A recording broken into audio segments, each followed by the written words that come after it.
আমি এমন অনেক টুপিওয়ালা পাঞ্জাবিওয়ালা দেখছি রাস্তা দিয়ে হাঁটলে কখনোই মানুষকে সালাম দেয় না, কখনোই দেয় না। কেন দেয় না জানে? কারণ সে মনে করে আমি পীর সাহেব, সে মনে করে আমি আলেম, সে মনে করে আমি মসজিদের মুখ, মানে তার মধ্যে একটা আলমি আলমি ভাব আছে। সে মনে করে সবাই আমারে সালাম দিবে। আপনি আলেম হতে পারেন নাই, আপনি পীর সাহেব হতে পারেন নাই। পীর সাহেব কাকে বলে জানেন? পীর সাহেব হলো মানুষের গোলাম, মানুষের রাখাল, মানুষের খাদেম। খাদেম, খাদেমের কাজ কি? খেদমত করা, মানুষগুলোকে একসাথে ডাইকা ডাইকা আইনা তাদের খেদমত করা, আল্লাহর ওলি বানানো, আল্লাহর ওলি বানানো।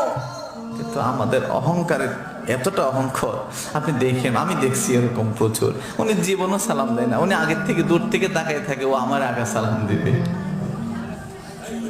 নবীজি বলেন সবচেয়ে বড় কৃপণ সে যে আগে সালাম দেয় না, সে